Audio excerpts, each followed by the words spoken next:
गणाधिसेवितम् कपित्थजम्बू फलसारभक्षितम्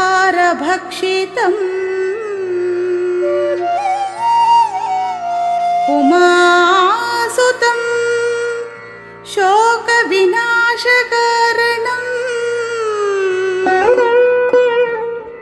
नमामि विघ्नेश्वर पादपङ्कजम् नमामि विघ्नेश्वर पादपङ्कजम्।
गौरीर्निमाय सलिलाब्धिविराजमानः गौरीरिवावृतवरमानसराजहंसः गौरीशनन्दन सरसीरुहराजिताक्षः श्रीकामधेनु गणपते तव सुप्रभातम्।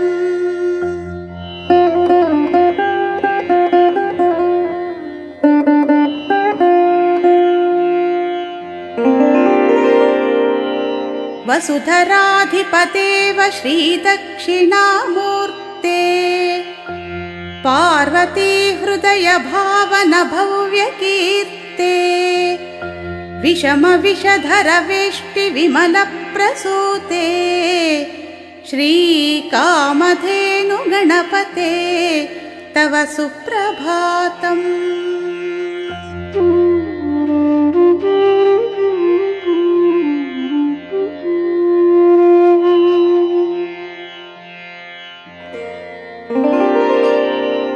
श्रीदुर्गे महादुर्गे दुर्गममार्गसुलभे स्वर्गापवर्ग संसर्ग श्रीभर्गवल्लभे दुरित दुर्गुण दुष्ट दुर्गति दैत्य संहारे मादेवी जगन्मातृके तव सुप्रभातम्।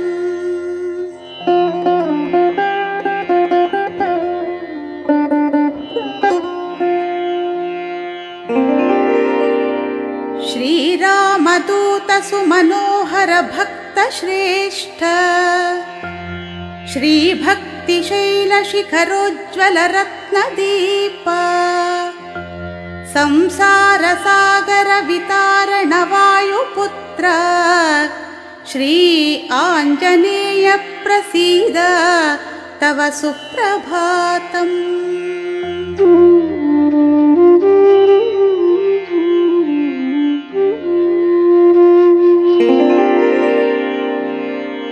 गिरिजानन्दन परम सौन्दर्यमूर्ते हरसुनन्दन देव दिव्य संकीर्ते वरगजानन भ्रातः षड्वदन मूर्ते श्री बालसुब्रह्मण्य तव सुप्रभातम्।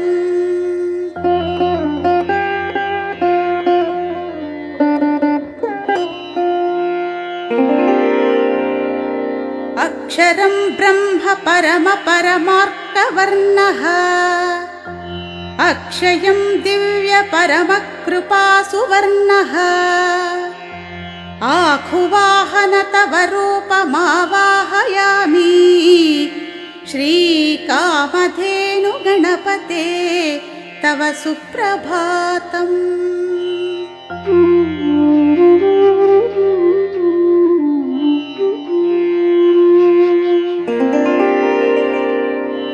आनन्दिनी हृदयनन्दन कल्पवृक्षः स्वानन्दित हृदयनन्दन तल्पशेषः अघनाशक हृत्कमले आसनं कल्पयामि श्रीकामधेनु गणपते तव सुप्रभातम्।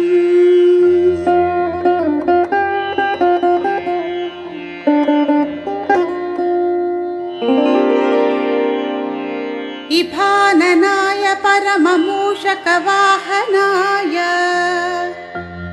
इह पराय च परमसद्गतिदायकाय इभवक्त्रपादयोः पाद्यं समर्पयामि श्रीकामधेनु गणपते तव सुप्रभातम्।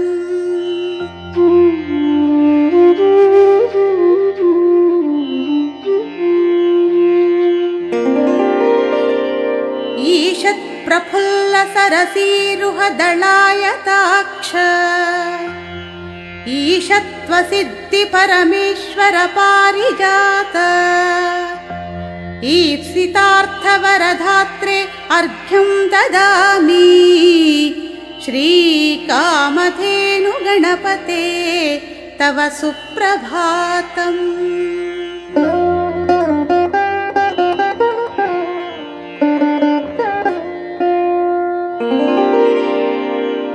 उमापुत्र गणपते उत्कर्षरूप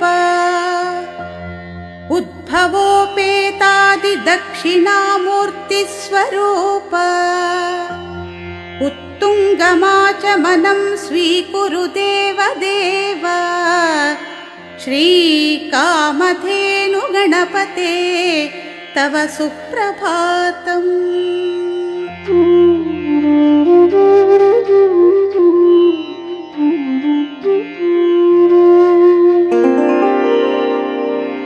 ऊर्ध्वरेतसे वरदाय गजाननाय ऊर्ध्वलिङ्गाय परमाय विनायकाय स्नानं समर्पयामि शुद्धबुद्धाय श्रीकामधेनु गणपते तव सुप्रभातम्।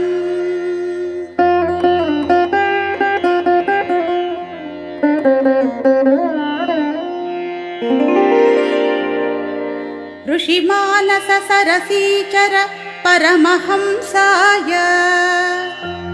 ऋतमार्ग प्रदर्शक बुद्धिरूपाय वस्त्रं समर्पयामि ते देवदेव श्रीकामधेनु गणपते तव सुप्रभातम्।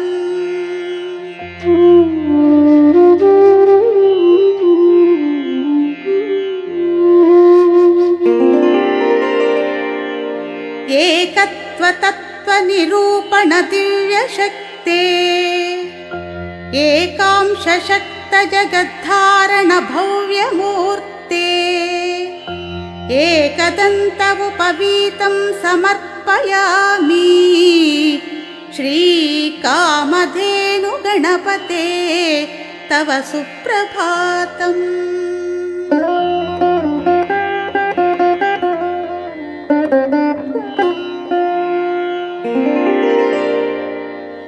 ऐरावताय सुमनोहर गजाननाय देवेन्द्रदेवनुत नरोरग संस्तुताय ऐश्वर्यनिधये आभरणं समर्पयामि श्रीकामधेनु गणपते तव सुप्रभातम्।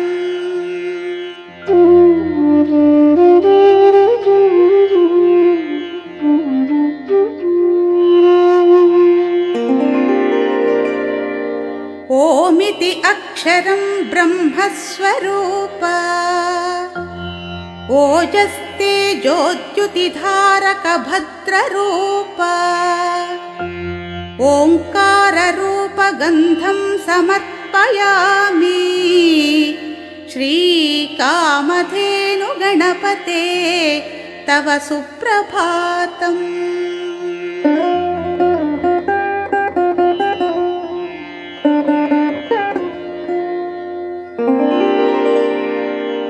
औदुम्बरावास जगदीश्वर फालनेत्र औदार्य गुणनिलय परमेश्वर सच्चरित्र औचित्यपूर्ण ते अक्षतानर्पयामि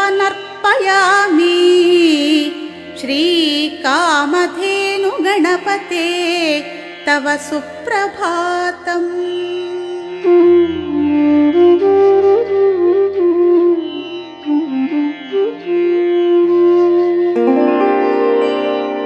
अम्बासुपुत्र अगजानन पङ्कजार्क अंगारकांश बलतेजः निजान्तरङ्ग अम्भोरुहादिशतपुष्पं समर्पयामि श्रीकामधेनु गणपते तव सुप्रभातम्।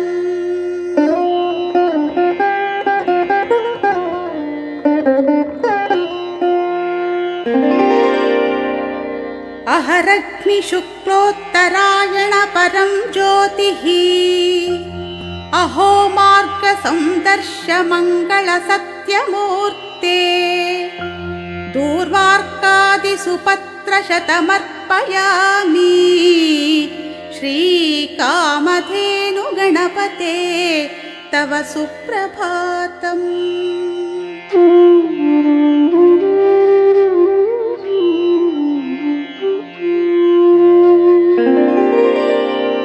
यमाग्निवरुणादि दिक्पालक दिव्य शक्ते यज्ञेश यज्ञपति याजक भव्य मूर्ते धूम्रलोचन धूपमाघ्रापयामि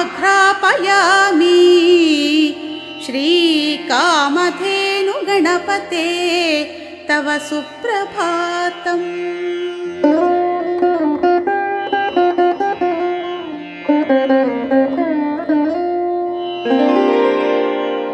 रविचंद्र गुरु शुक्र परिषत् प्रधान रक्तानुलिप्तांग गुण प्रधान त्रैलोक्य मंगल सुदीपं दर्शयामि श्रीकामधेनु गणपते तव सुप्रभातम्।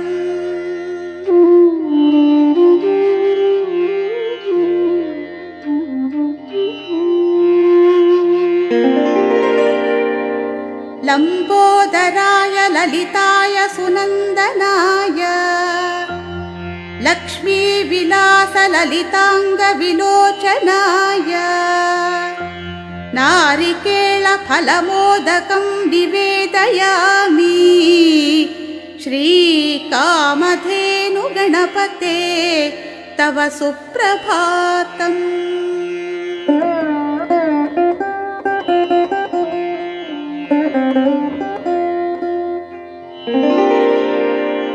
वज्राय वरदाय सिद्धि विनायकाय वशित्वाद्यष्ट सिद्धि प्रदायकाय विकटाय ताम्बूलं निवेदयामि श्रीकामधेनु गणपते तव सुप्रभातम्।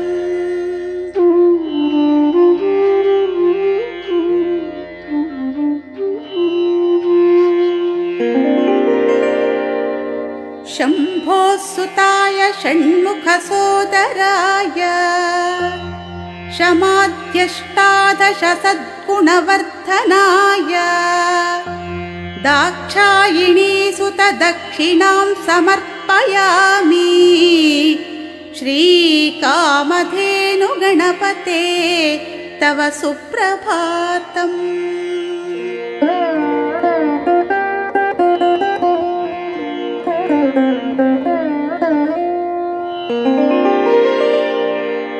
षण्मुखाग्रज शक्त षड्वर्ग विजय चक्र सुविजय दुन्दुभिभेरि हृदय शान्तमते नीराजनं दर्शयामि श्रीकामधेनु गणपते तव सुप्रभातम्।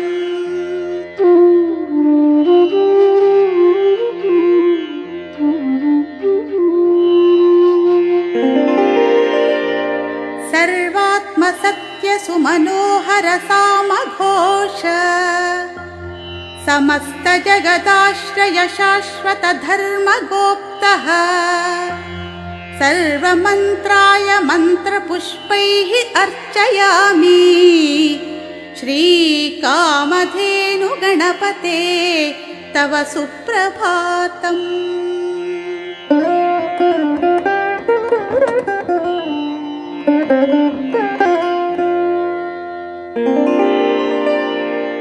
हरात्मजाय हरिहरात्मज अग्रजाय हैमवती हृदय मन्दिर हर्षिताय लम्बोदराय प्रदक्षिणमर्पयामि श्रीकामधेनु गणपते तव सुप्रभातम्।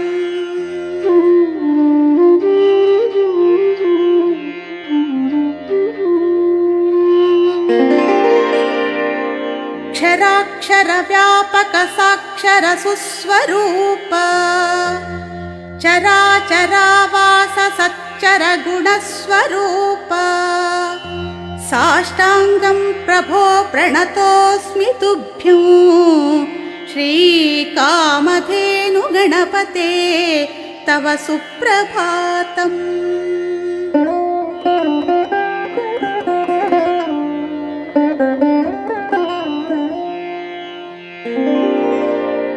प्रज्ञानं ब्रह्म परमेश्वर सस्वरूप प्रद्युम्न दीप्त शिखराग्र प्रसन्न चेताः प्रसन्नार्घ्यं स्वीकुरु प्रभो प्रसीद श्रीकामधेनु गणपते तव सुप्रभातम्।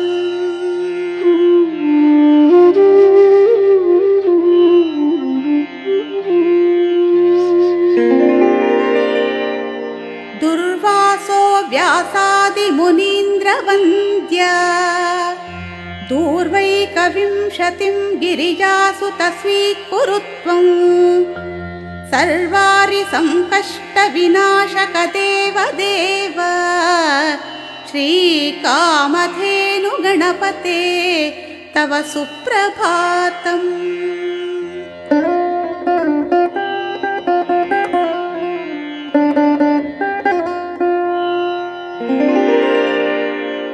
इत्थं महागणपतेरिह सुप्रभातम्। ये मानवाः भक्तिः श्रद्धा समेताः नित्यं पठन्ति परमोत्तम सुप्रभाते ते प्राप्नुवन्ति परमोच्च पदप्रसादम्। ते प्राप्नुवन्ति परमोच्च पदप्रसादम्। ते प्राप्नुवन्ति परमोच्च पदप्रसादम्।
जय देवेश नमो।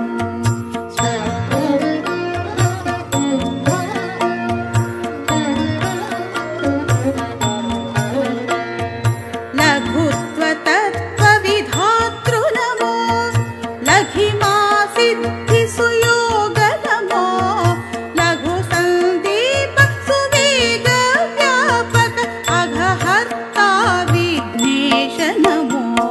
स्वामी नमो विघ्नेश नमो। जय जय जय देवेश नमो।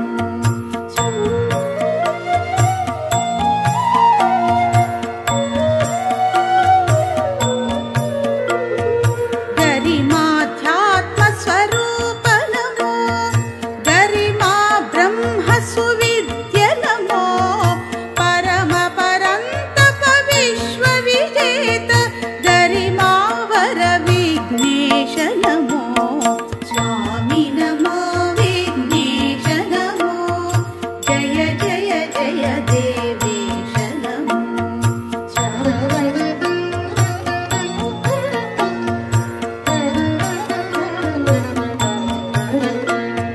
प्राप्तोपाय परेश नमो। सप्तवर्णवरदीप्त नमो। प्राप्तोपाय ज्ञानधातृ गुरो। आप्तोत्कर्षक शक्ति नमो।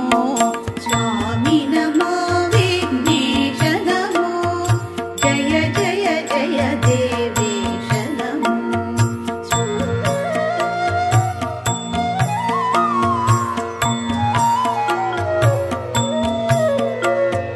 प्रकाम संजन देव नमो। प्रकाम ज्ञान प्रदीप नमो। प्रकामदायक प्रज्ञा भास्कर प्रकाशिता विघ्नेश नमो। स्वामी नमो विघ्नेश नमो। जय जय जय देवेश नमो।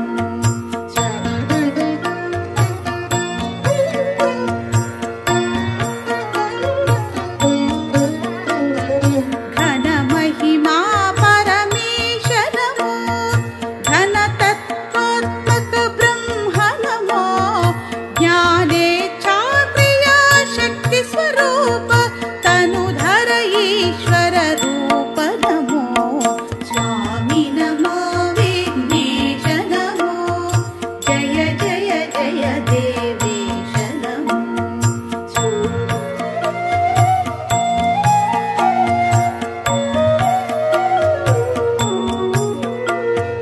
विश्वप्रिय विश्वेश्वर नमो। विश्वबन्धु विश्वात्म नमो। विश्वस्वप्न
जय देवेश नमो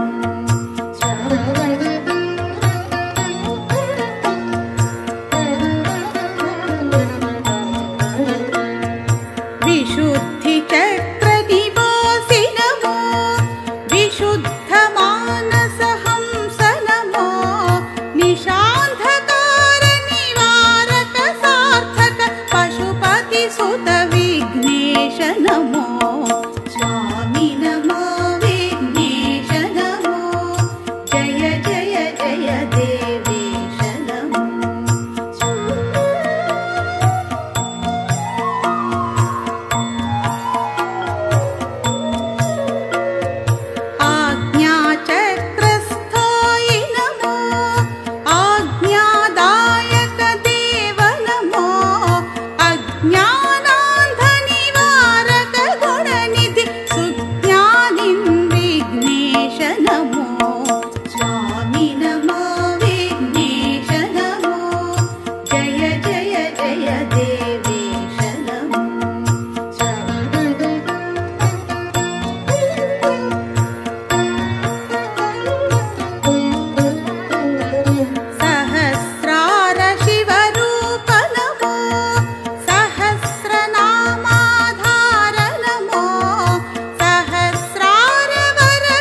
जय